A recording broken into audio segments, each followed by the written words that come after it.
Assalamualaikum warahmatullahi wabarakatuh. Selamat pagi, selamat siang, selamat sore, dan juga selamat malam kepada penonton video ini. Perkenalkan, kami dari kelompok 5 yang terdiri dari Kak Otius, lalu Dewi Azahra, lalu Ayu Ginan, dan saya sendiri Livia Putri, dan yang terakhir Lailatul Badriah. Di sini, kelompok kami akan mempresentasikan topik konsep dasar dan asuhan keperawatan pada pasien dewasa dengan gangguan sistem integumen, yaitu luka bakar. Untuk selanjutnya, saya serahkan kepada rekan saya. Baik, untuk pengertian atau definisi dari luka bakar, menurut Chong tahun 2005, luka bakar adalah kerusakan atau kehilangan jaringan kulit yang dapat disebabkan oleh panas, seperti api, cairan, atau lemak panas, uap panas, radiasi, listrik, dan bahkan bahan kimia. Luka bakar merupakan jenis trauma pada sistem integumen yang dapat merusak sekaligus merubah sistem tubuh manusia. Baik, yaitu selanjutnya mekanisme dan etiologi dari luka bakar. Ini dibagi menjadi 3, yaitu ada luka bakar termal, elektrik, dan juga kimia. Luka bakar termal ini biasanya umum terjadi karena meningkatnya suhu yang dapat menyebabkan kematian sel dan dapat menimbulkan luka lepuh karena terpapar zat panas. Luka bakar ini dapat diakibatkan dari tersentuh api secara langsung, tersiram air panas, atau tersentuh dengan benda panas. Kemudian untuk kasus luka bakar yang terjadi pada anak, sebanyak 70% disebabkan oleh air mendidih, sedangkan pada orang dewasa sebanyak 50% karena terbakar api secara langsung. Yang kedua yaitu luka bakar elektrik, di mana luka bakar elektrik ini disebabkan karena tegangan listrik yang menjalar ke tubuh dari satu titik ke titik yang lain, sehingga menyebabkan kerusakan pada jaringan yang dilalui oleh arus listrik tersebut. Kemudian luka bakar kimia, ini umumnya terjadi karena asam kuat dan basa kuat yang dapat menyebabkan denaturasi protein dan nekrosis koagulasi.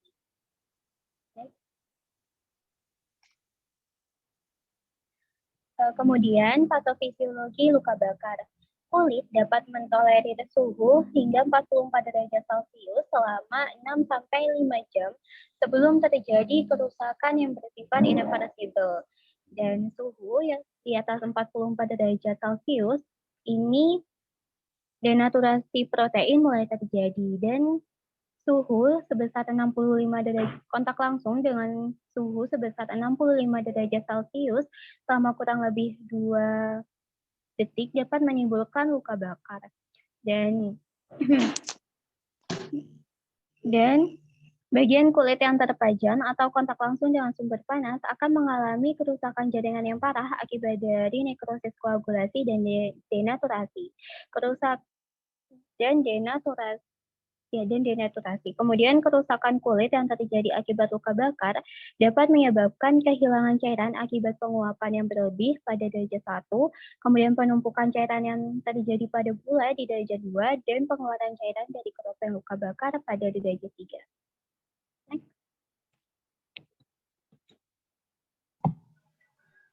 Kemudian manifestasi klinis luka bakar. Ada grade 1, grade 2, dan grade 3. Grade 1 yaitu kerusakan pada epidermis, kulit kering kemerahan, nyeri sekali, sembuh dalam 3-7 hari, dan tidak ada jaringan perut. Kemudian untuk grade 2, kerusakan pada epidermis dan dermis. Terdapat vesika dan edema sekutan, luka merah, basah, dan mengkilat. Sangat nyeri, sembuh dalam 28 hari tergantung komplikasi infeksi. Pada grade 2 ini dibagi menjadi 2, yaitu derajat 2, yaitu dangkal atau superficial, yaitu kerusakan mengenai bagian superficial dari dermis. Dan derajat 2, yaitu dalam atau deep, kerusakan mengenai hampir seluruh bagian dermis. Untuk grade 3, kerusakan pada semua lapisan kulit, tidak ada nyeri, luka merah, putih-putihan, dan hitam keabu-abuan.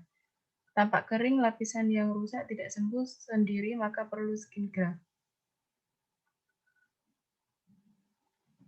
Untuk prosedur diagnostik, yang pertama pemeriksaan darah lengkap. Jika kadar hemoglobin pasien menurun, menunjukkan adanya pengeluaran darah yang berjumlah banyak. Namun jika pasien mengalami peningkatan darah sebesar 15%, dapat diindikasikan bahwa pasien mengalami cedera. Kemudian leukosit. Adanya leukositosis dapat terjadi jika adanya infeksi atau inflamasi pada pasien.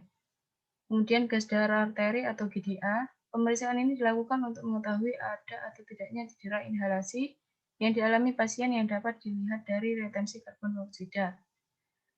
Kemudian natrium urin. Jika kadar natrium meningkat lebih dari 20 ml per liter, pasien mengalami kelebihan cairan. Jika kadar natrium menurun lebih dari 10 ml per liter, pasien kehilangan cairan. Kemudian glukosa serum.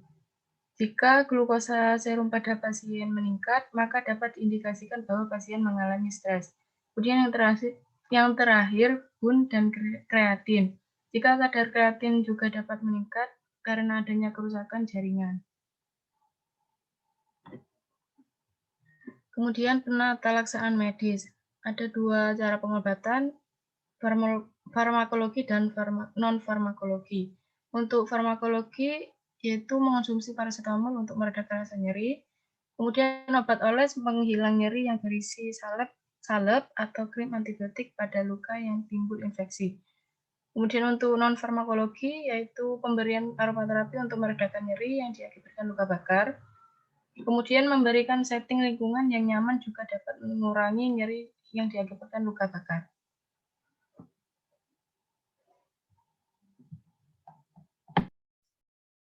Selanjutnya yaitu asuhan keperawatan.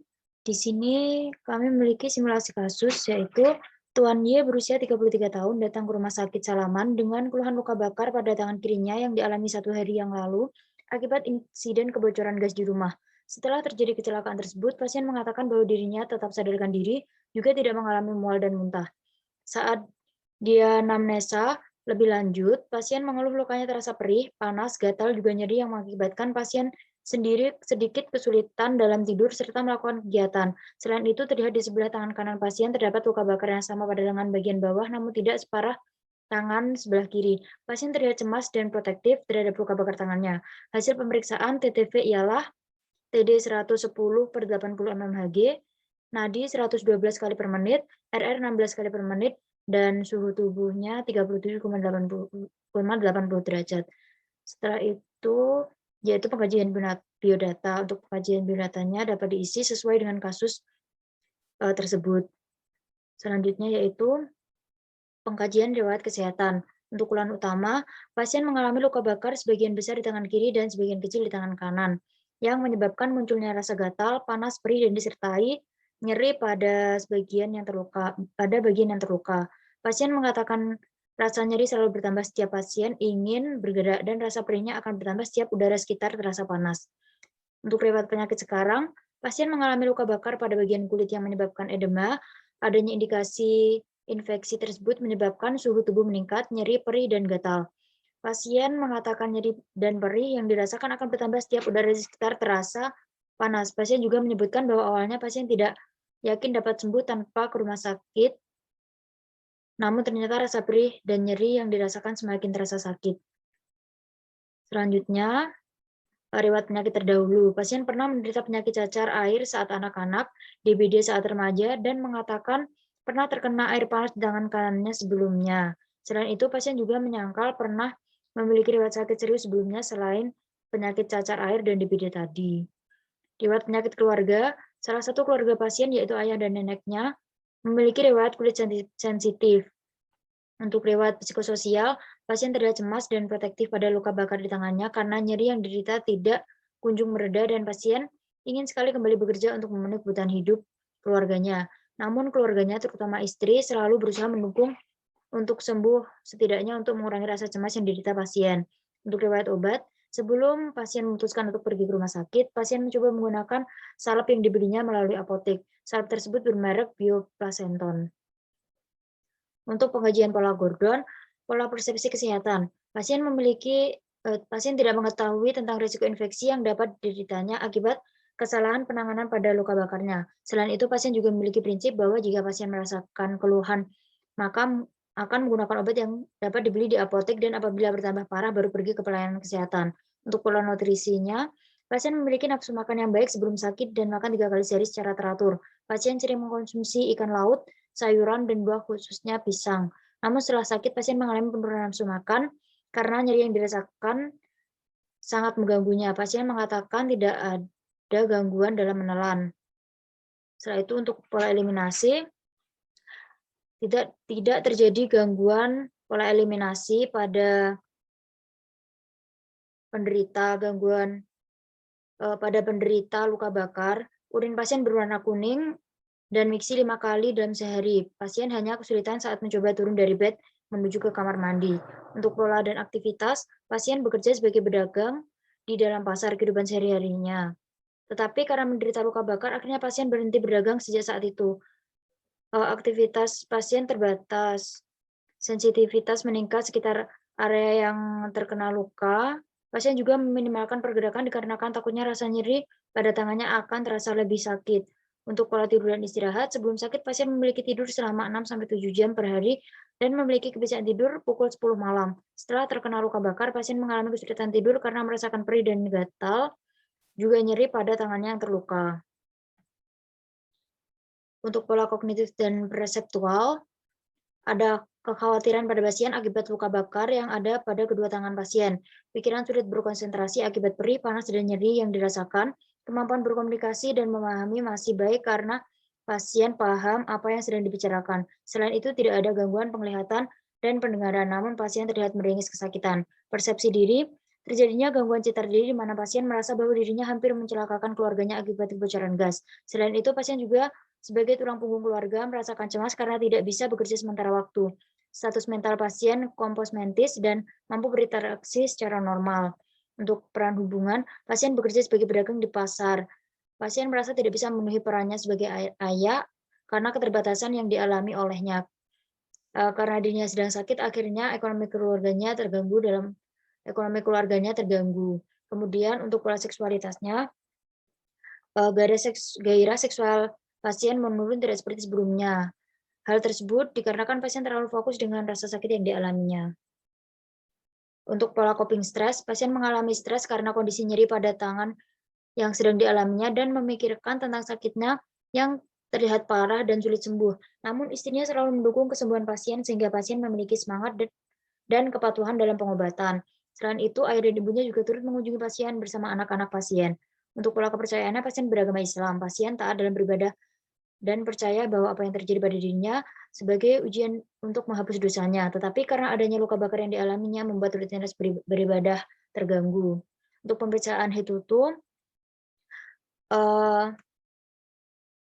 kepala pasien bersih, bentuk kepala simetris, tidak ada benjolan, dan juga tidak ada luka maupun lesi. Untuk rambutnya berwarna hitam tetapi ada putihnya karena tergantung usia masing-masing. Penyebaran rambut rata, tidak ada lesi, kulit kepala bersih, dari kutut terdapat ketombe dan rambut kasar. Untuk wajahnya bersih, tidak ada lesi, tidak ada luka edema atau pembengkakan pucat, pasien memiliki wajah yang simetris. Untuk mata, konjungtiva normal, tidak ada kelainan maupun bengkak dan kemerahan, serta pasien mengatakan memiliki gangguan miopi sehingga menggunakan kacamata. Untuk mulut dan gigi, mulut bersih, bibir berwarna pucat, tidak ada stomatitis, gigi tidak berlubang, dan gusi tidak berdarah. Untuk lehernya, tidak ada kelainan, mengalami edema atau pembengkakan akibat indikasi adanya infeksi, dan tidak ada deviasi trakea, vena jugularis, dan kondisi normal. Untuk torak, irama jantung tidak normal karena adanya frekuensi nadi yang meningkat menjadi 112 kali per menit, kemudian tidak ada bunyi nafas tambahan, tidak ada benjolan, dan tidak ada nyeri tekan. Untuk abdomen, kondisi pasien menunjukkan tidak ada luka bekas operasi, tidak ada distensi abdomen, tidak ada pembengkakan organ, bising ususnya terdengar 16 kali per menit. Untuk genitalia tidak ada nyeri tekan, tidak ada luka bakar maupun edema. Rektum bersih dan tidak ada edema. Ekstremitas terdapat edema akibat luka bakar, ada nyeri tekan pada sekitar luka bakar, ada edema yang pecah akibat garukan pasien saat tidur, dan terdapat penurunan pergerakan akibat nyeri yang dirasakan. Pasien memiliki skala nyeri 5 atau termasuk nyeri yang sedang saat istirahat dan akan bertambah menjadi 6-7 saat bergerak. Ekstremitas bawah dalam kondisi normal. Untuk integumen, ada kemerahan, nyeri tekan, dan terdapat penyumbatan pada kelenjar dan saluran sebase sehingga timbul peradangan lokal. Setelah itu adalah analisis data dan masalah.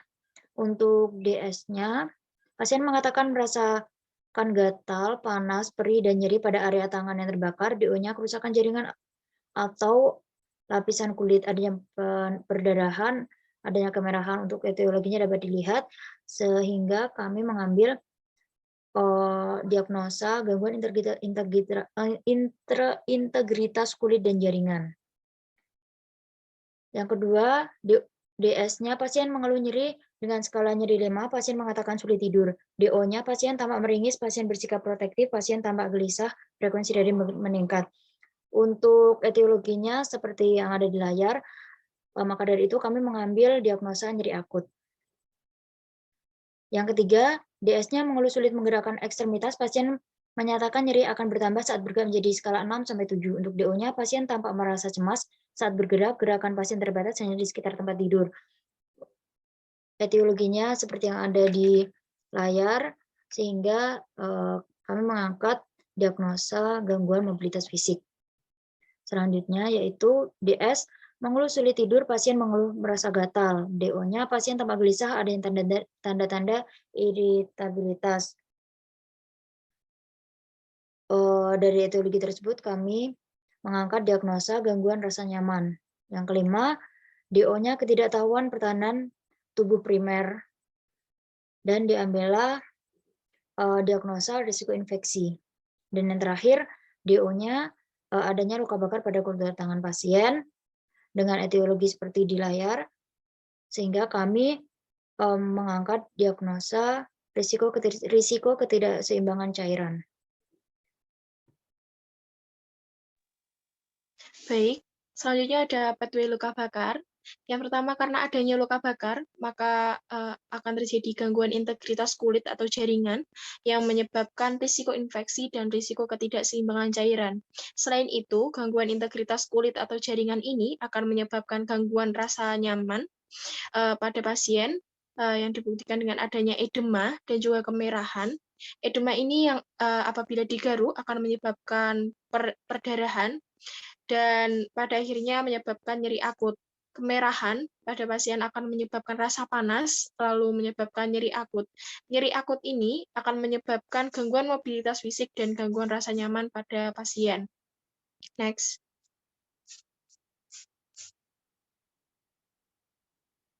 Selanjutnya kita akan masuk pada diagnosa atau diagnosis keperawatan. Kelompok kami mengambil 6 diagnosa yang menurut kami sangat penting untuk diangkat. Yang pertama ada gangguan integritas kulit atau jaringan berhubungan dengan bahan kimia iritatif, dibuktikan dengan kerusakan jaringan dan atau lapisan kulit, nyeri, perdarahan, dan kemerahan. Yang kedua ada nyeri akut berhubungan dengan agen pencedera kimiawi, dibuktikan dengan pasien mengeluh nyeri, tampak meringis, bersikap protektif, gelisah, frekuensi nadi meningkat, dan sulit tidur. Yang ketiga ada gangguan mobilitas fisik. Berhubungan dengan nyeri, dibuktikan dengan mengeluh sulit menggerakkan ekstremitas, nyeri saat bergerak, enggan melakukan pergerakan, rasa cemas saat bergerak, dan gerakan terbatas. Yang keempat, ada gangguan rasa nyaman berhubungan dengan gejala penyakit, dibuktikan dengan pasien mengeluh sulit tidur, pasien mengeluh merasa gatal, tampak gelisah, merintih, dan iritabilitas. Dan yang kelima, risiko infeksi dibuktikan dengan ketidakadekuatan pertahanan tubuh primer, yaitu kerusakan integritas kulit. Dan yang terakhir, risiko ketidakseimbangan cairan dibuktikan dengan luka bakar. Next. Selanjutnya ada perencanaan keperawatan. Yang pertama, perencanaan keperawatan untuk diagnosis gangguan integritas kulit atau jaringan, tujuan dan kriteria hasil. Setelah dilakukan tindakan keperawatan selama 3x24 jam, diharapkan gangguan integritas kulit atau jaringan dapat diatasi dengan kriteria hasil, nyeri 5, perdarahan 5, kemerahan 5. Perencanaan intervensinya, identifikasi penyebab gangguan integritas kulit, gunakan produk berbahan ringan atau alami, atau hipoalergi pada kulit sensitif, anjurkan minum air yang cukup, anjurkan meningkatkan asupan nutrisi, lalu identifikasi durasi terkena luka bakar dan riwayat penanganan luka sebelumnya, Lalu monitor kondisi luka, gunakan teknik aseptik saat merawat luka, lakukan terapi relaksasi untuk mengurangi nyeri, jadwalkan frekuensi perawatan luka berdasarkan ada tidaknya infeksi, berikan diet dengan kalori dan protein yang seperti disebutkan, lalu berikan suplemen vitamin dan mineral, lalu jelaskan tanda dan gejala infeksi. Next. Selanjutnya adalah perencanaan untuk nyeri akut dengan tujuan dan kriteria hasil. Setelah dilakukan tindakan perawatan selama 1x24 jam, diharapkan nyeri pada pasien dapat diatasi dengan kriteria hasil, keluhan nyeri 5, meringis 5, sikap protektif 5, gelisah 5, dan kesulitan tidur 5. Perencanaan intervensinya yaitu dengan identifikasi lokasi, karakteristik, durasi, frekuensi, kualitas, dan intensitas nyeri, identifikasi skala nyeri, identifikasi respon nyeri nonverbal, identifikasi faktor yang memperberat dan memperingan nyeri, berikan dan ajarkan teknik non-farmakologis untuk mengurangi rasa nyeri, contohnya dengan aromaterapi, lalu fasilitas istirahat dan tidur, lalu jelaskan strategi meredakan nyeri, tunjukkan monitor nyeri secara mandiri, dari menempatkan pada posisi yang dapat meningkatkan nyeri, lalu identifikasi riwayat alergi obat saat pemberian analgesik, lalu identifikasi kesesuaian jenis analgesik, monitor tanda-tanda vital sebelum dan sesudah pemberian analgesik, lalu monitor efektivitas pemberian analgesik, jelaskan efek terapi dan efek samping obat, lalu kolaborasi pemberian dosis dan jenis analgesik. Selanjutnya adalah perencanaan untuk diagnosis gangguan mobilitas fisik dengan tujuan dan kriteria hasil. Setelah dilakukan tindakan selama 1x24 jam, diharapkan gangguan mobilitas fisik pada pasien dapat diatasi dengan kriteria hasil pergerakan ekstremitas 5, nyeri 5, kecemasan 5, dan gerakan terbatas 5. Perencanaan intervensinya yaitu dengan identifikasi adanya nyeri atau keluhan fisik lainnya, identifikasi toleransi fisik melakukan pergerakan, lalu fasilitas melakukan pergerakan, lalu libatkan keluarga untuk membantu pasien dalam meningkatkan pergerakan, dan yang terakhir anjurkan mobilisasi sederhana. Next. Perencanaan yang selanjutnya adalah perencanaan untuk diagnosis keperawatan gangguan rasa nyaman dengan tujuan dan kriteria hasil. Setelah dilakukan tindakan selama 1x24 jam, diharapkan tingkat nyeri menurun dengan kontrol nyeri meningkat dengan kriteria hasil keluhan tidak nyaman 5, gelisah 5, keluhan sulit tidur 5, perintih 5, dan iritabilitas 5. Intervensi atau perencanaan intervensinya, yaitu dengan identifikasi lokasi karakteristik, durasi, frekuensi, kualitas, dan intensitas nyeri, dan selanjutnya hampir sama dengan manajemen nyeri yang ada pada perencanaan nyeri akut sebelumnya. Next. Lalu ada perencanaan untuk diagnosis risiko infeksi dengan tujuan dan kriteria hasil. Setelah dilakukan tindakan keperawatan selama 1x24 jam, diharapkan risiko infeksi menurun dengan kriteria hasil demam 5, kemerahan 5, dan nyeri 5. Intervensi atau perencanaan intervensinya yaitu dengan memonitor tanda dan gejala infeksi lokal sistemik, lalu berikan perawatan kulit pada area edema, cuci tangan sebelum dan sesudah kontak dengan pasien dan lingkungan pasien, pertahankan teknik aseptik saat melakukan wound care, lalu jelaskan tanda dan gejala infeksi, dan yang terakhir anjurkan meningkatkan asupan cairan. Next. Selanjutnya akan dijelaskan oleh rekan saya. Selanjutnya intervensi keperawatan, diagnosa keperawatan, yaitu gangguan integritas kulit atau jaringan. Intervensinya, identifikasi penyebab gangguan integritas kulit, gunakan produk bahan ringan atau alami yang hipoalergik pada kulit sensitif. Anjurkan minum obat atau yang cukup, anjurkan meningkatkan asupan nutrisi, identifikasi durasi terkena luka bakar atau riwayat penanganan luka sebelumnya, monitor kondisi luka, gunakan teknik aseptik saat merawat luka, lakukan terapi relaksasi untuk mengurangi rasa nyeri, jadwal frekuensi perawatan luka, dan berdasarkan adanya tidak infeksi. Next. Yang berikut nyeri luka. Nyeri luka yang pertama, ini diagnosa nyeri akut, identifikasi lokasi, karakteristik, durasi, frekuensi, kualitas, dan intensitas nyeri. Identifikasi skala nyeri, identifikasi respon nyeri nonverbal, identifikasi faktor yang memperberat atau memperringan nyeri, berikan dan ajarkan teknik non-farmakologi untuk mengurangi rasa nyeri pada pasien, fasilitas istirahat dan tidur, jelaskan strategi meredakan nyeri, monitor rasa nyeri secara mandiri, menempatkan pada posisi yang dapat meningkatkan rasa nyeri, identifikasi riwayat alergi obat, identifikasi kesesuaian jenis alergi, monitor tanda-tanda vital sebelum dan sesudah pemberian analgesik, jelaskan terapi dan efek samping obat, kolaborasi pemberian dosis dan jenis analgesis, minimalkan gesekan dan tarikan saat mengubah posisi. Next.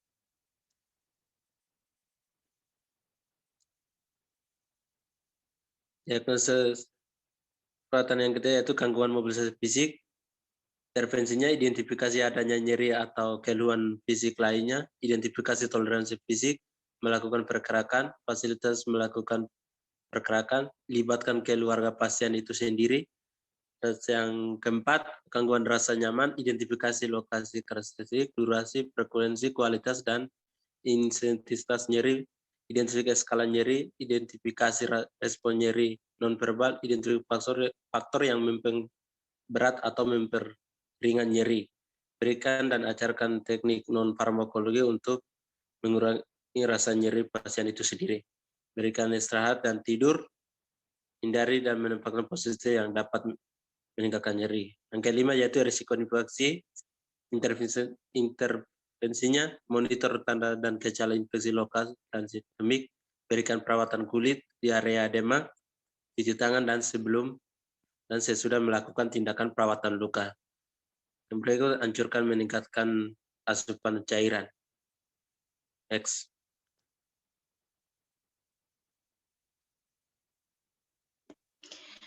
Baik, yang selanjutnya kita akan masuk pada evaluasi keperawatan. Yang pertama adalah untuk diagnosis keperawatan gangguan integritas kulit atau jaringan.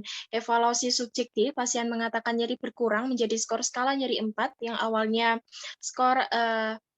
skala nyeri berkisar 5 dan menjadi 6-7 saat lingkungan tidak mendukung. Lalu pasien mengatakan penyebab luka bakar yang dialami adalah karena kebocoran gas. Lalu pasien mengatakan durasi terkena luka bakar adalah 1 hari. Pasien mengatakan nyaman menggunakan pakaian berbahan ringan. Lalu pasien mengatakan lebih rileks saat diajarkan terapi mengurangi rasa nyeri. Untuk evaluasi objektif, pasien meminum air yang cukup. Asupan nutrisi pasien juga meningkat sejalan dengan meningkatnya asupan makanan. Lalu kondisi luka pasien, derajat luka bakarnya 2, luas luka bakar lengan 12%, warna dasar luka kuning dan merah, dan warna eksudat kuning jernih. Untuk perdarahan pasien juga berkurang dari sebelumnya, dan kemerahan pasien berkurang. Untuk evaluasi analisis, skor skala nyeri saat ini 4 dan dari skor target 5.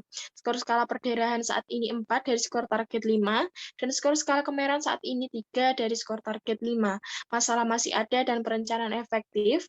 Lalu lanjutkan perencanaan nomor 2, 3, 4, 5, 7, 8, 9, 11, dan 12. Selanjutnya.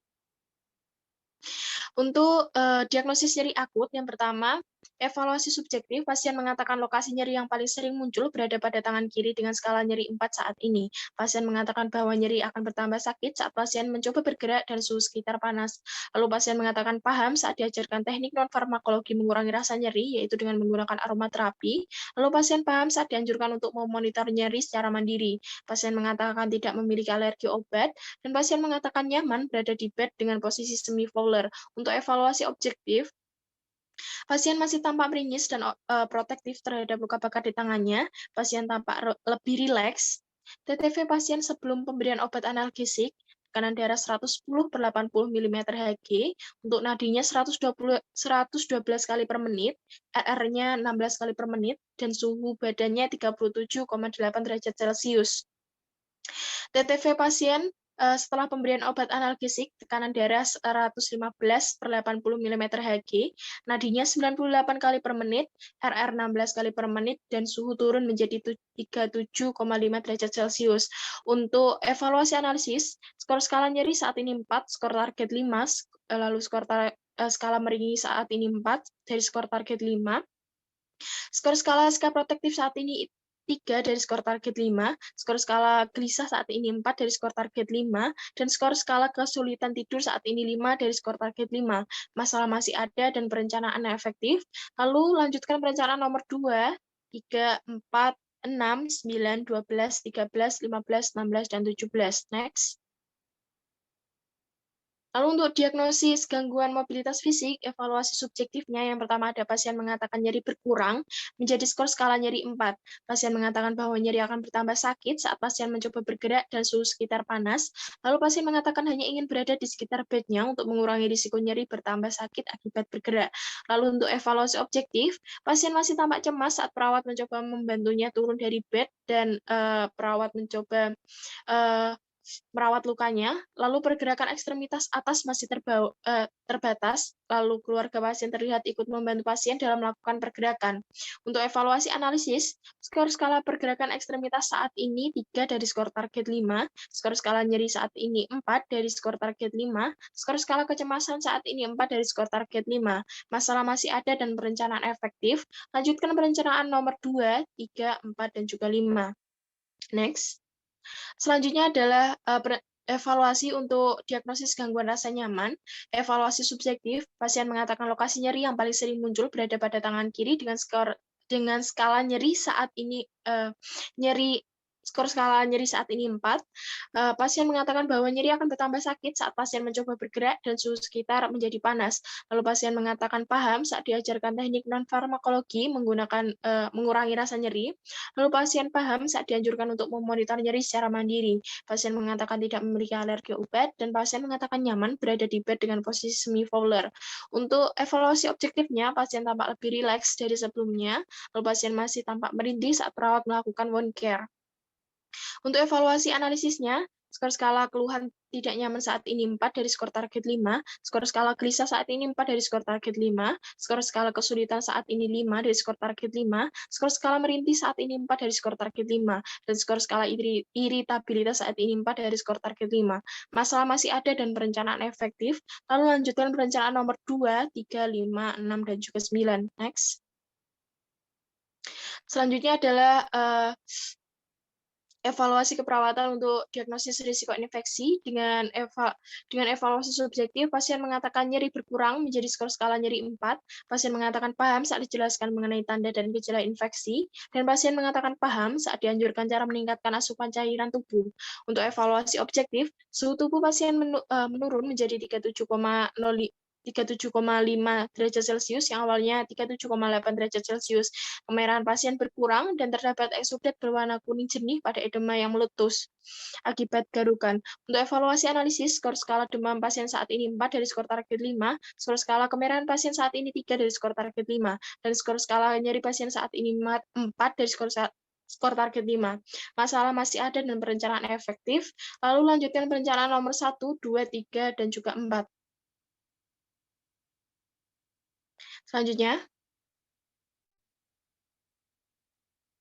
Selanjutnya kita akan masuk pada evaluasi risiko ketidakseimbangan cairan, yaitu yang subjektif. Pasien mengatakan berat badan sebelum sakit adalah 65 kg. Untuk objektif, asupan cairan pasien meningkat dibuktikan dengan pasien lebih rajin minum air putih. Asupan makanan pasien meningkat dibuktikan dengan nafsu makan yang membaik. Berat badan pasien hari ini 64 kg. Frekuensi nadi pasien saat ini 98 kali per menit dari 112 kali per menit.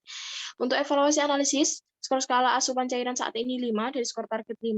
Skor skala asupan cairan saat ini 5 dari skor target 5. Masalah masih ada dan perencanaan efektif. Lanjutkan perencanaan nomor 1, 2, 4, 5, dan juga 6.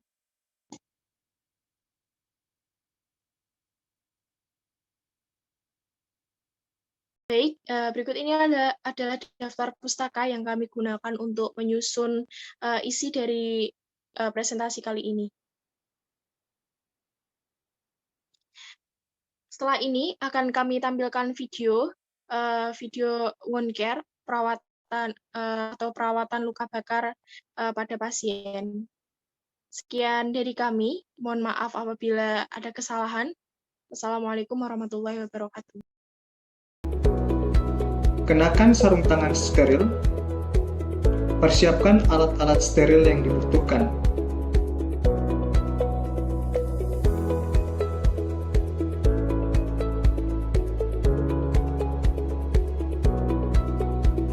Bersihkan jaringan nekros atau bersihkan menggunakan gunting, atau dilakukan debridement apabila terdapat luka yang sudah menghitam.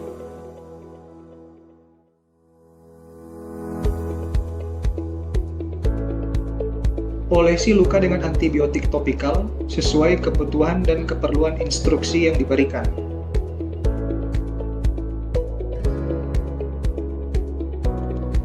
Selanjutnya, balut luka menggunakan perban bulung dari arah distal ke proksimal.